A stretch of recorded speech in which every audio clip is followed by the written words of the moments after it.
E aí, pessoal? Hoje nós vamos falar sobre waifuísmo. Waifuísmo é quando um sujeito fica apaixonado por um personagem 2D. Ou seja, esse cara, ele simplesmente tem uma tara em uma personagem de algum mangá, anime ou desenho infantil. Ele simplesmente criou uma cobiça com alguma personagem feminina. E muitos desses caras acabam se casando com essas personagens e tendo algum relacionamento amoroso. Eles ficam abraçados com um pôster da sua personagem, com a bonequinha da mesma.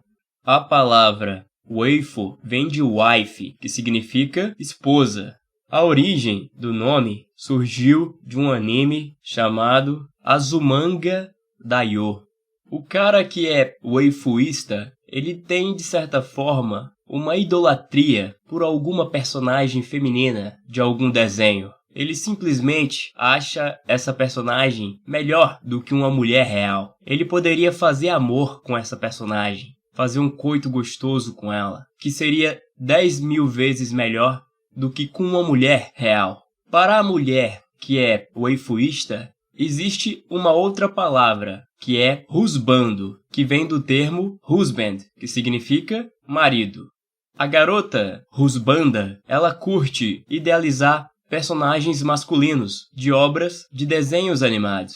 O waifuísmo, claramente, é uma das vertentes do movimento otaku, da galera que curte anime, da galera que é obcecada pela arte japonesa. E os waifuístas, eles simplesmente amam as personagens femininas.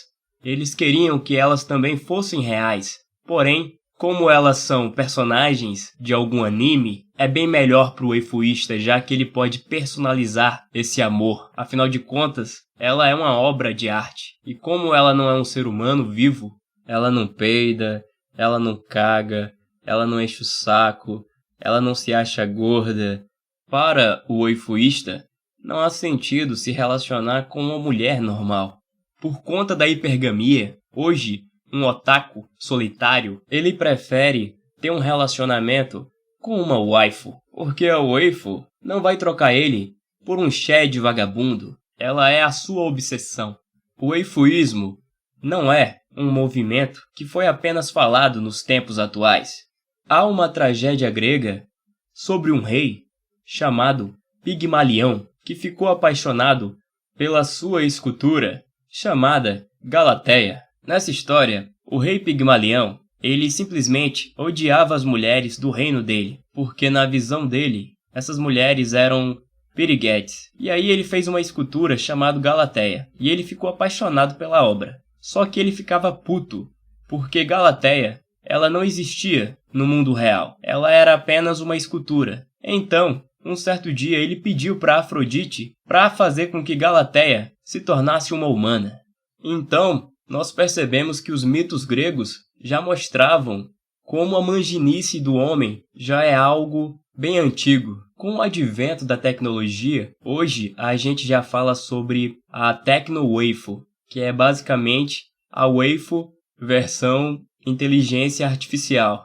Filmes como Blade Runner já mostram já que, no futuro, as pessoas meio que vão se relacionar com mulheres virtuais, com mulheres que serão feitas através da tecnologia e que as interações entre os seres humanos reais se tornarão, de certa forma, algo do passado, porque na visão dos Tecno-Waifus, esse mundo cyberpunk será a nova realidade dos seres humanos e a inteligência artificial vai estar muito presente na vida das pessoas. Então, no futuro, nós vamos ver vários incels transando com os seus robôs e tendo relações sexuais com as suas waifus tecnológicas. Hoje, movimentos como o MGTOW, da vertente mais radical, já pregam que os homens devem seguir o seu caminho e não se relacionar com as mulheres. E quando um homem quiser transar, se ele não querer recorrer à prostituição, ele pode comprar uma loli, que é basicamente uma boneca inflável, para ele poder transar com ela. Afinal, a loli nunca vai acusar esse homem de não pagar a pensão e nunca vai roubar o patrimônio dele. Então, muitos MGTOWs radicais já entraram nesse movimento waifuísta de transar com as suas bonecas infláveis e não mais se relacionar com as mulheres hipergâmicas e feministas. Muitos waifuístas são também viciados em pornografia e em animes como hentai, que são animes eróticos. E isso, às vezes, pode levar esses caras a ter sérios problemas de socialização. Afinal de contas, eles só falam com a namorada waifu deles. Então, de certa forma, na comunidade waifu, nós podemos perceber que algumas pessoas têm sérios problemas psicológicos, já que essa comunidade já foi fortemente ligada à pedofilia, por conta da atitude de alguns membros. Mas o waifuísta, ele não é um pedo, ele é apenas um cara que quer ser amado pela sua personagem 2D. Ele é apenas alguém que quer ter o amor idealizado dele, que quer ser compreendido pela sua crush e pela sua paixão platônica. Então, tanto o otaku quanto a otome, que é a otaku feminina, eles têm as waifus e os husbandos como os homens e as mulheres da sua vida. Eles não precisam interagir com pessoas reais, porque esses personagens já completam eles.